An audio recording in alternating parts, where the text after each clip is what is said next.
जय मसीह। आज 11 फेब्रुअरी 2020 तदनुसार 28 माघ 2076 मङ्गलबार।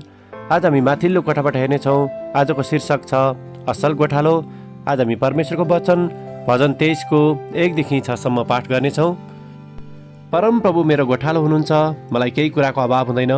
उहाँले मलाई हरियो खर्कमा लेटाउनुहुन्छ र मलाई शान्त पानीको छेउमा डोर्याउनुहुन्छ। उहाँले मेरो प्राणलाई पुनर्जीवित पार्नुहुन्छ। उहाँले आफ्नो नाउँको खातिर मलाई धार्मिकताको मार्गमा डोर्याउनुहुन्छ।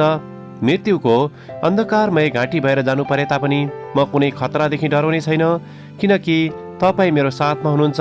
तपाईँको लट्ठी र तपाईँको लौरोले मलाई सान्त्वना दिन्छन्। मेरा शत्रुहरूका सामुन्ने तपाईँले मेरो निम्ति भोज तयार पार्नुहुन्छ। तपाईँले मेरो शिर तेलले अभिषेक गर्नुहुन्छ। मेरो कचौरो भरिएर पोखिन्छ। निश्चय नै तपाईँको भलाइ र करुणा मेरो जीवनभरि म पछि लाग्नेछ र परमप्रभुको घरमा म सदा सर्वदै बास गर्नेछु। आमेन। उहाँले आफ्नो बगाललाई गोठालोले चाहिँ चराउनुहुन्छ। उहाँले थुमाहरूलाई आफ्नै अँगालोमा लिनुहुन्छ र तिनीहरूलाई आफ्नै हृदयको नजिक बोक्नुहुन्छ। उहाँले ससाना बच्चा भएकालाई चाहिँ बिस्तार बिस्तार डोर्याउनुहुन्छ। यसैया 40 को 11 लेखक यहाँ जोड दिनुहुन्छ र लेखक आफ्नो अनुभवलाई यहाँ यसरी वर्णन गर्नुहुन्छ। मेरो भान्जासँग कुरा गर्दै गर्दा साउथ अफ्रिकामा भएको उनीहरूको फार्ममा गएको मलाई याद आयो। भेडाहरू निकै जोरले कराएको कारण मेरो काकाले मलाई उहाँसँगै भेडा कराएको ठाउँमा जानको निम्ति आग्रह गर्नुभयो। साँझ पर्दै थियो र त्यो भेडा कराएको स्वरलाई पछ्याउँदै हामी अगाडि बढ्न थालेका थियौँ। तब हामीले त्यो भेडालाई भेट्टायौँ। त्यो नालीमा खसिरहेको रहेछ र निकै जोरले कराइरहेको थियो। काका त्यो नालीमा जानुभयो र भेडालाई बोकेर ल्याउनु भयो। भेडा शान्त भयो र हामी भेडासँगै घर फर्कियौँ। त्यो घटनाले मलाई परमेश्वर हाम्रो असल गोठालो हुनुहुन्छ भन्ने कुरा बुझ्न अझै मद्दत पुर्यायो।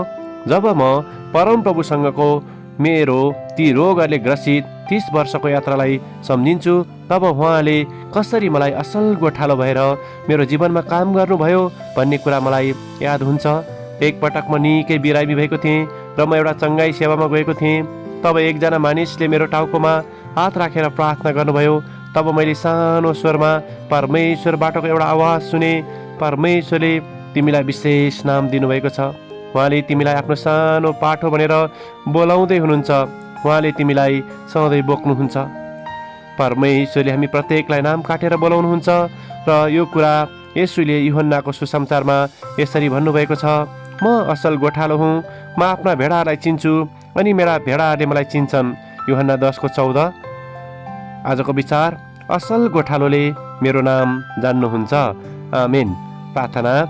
हाम्रो प्रेमिलो गोठालो, हामीलाई तपाईँले बचाउनु भएको र छुटकारा दिनुभएको निम्ति तपाईँलाई धेरै धन्यवाद। तपाईँको आवाजलाई सुनेर तपाईँलाई पछ्याउनको निम्ति हामीलाई सहायता गर्नुहोस्, येशूको नाउँमा। आमेन।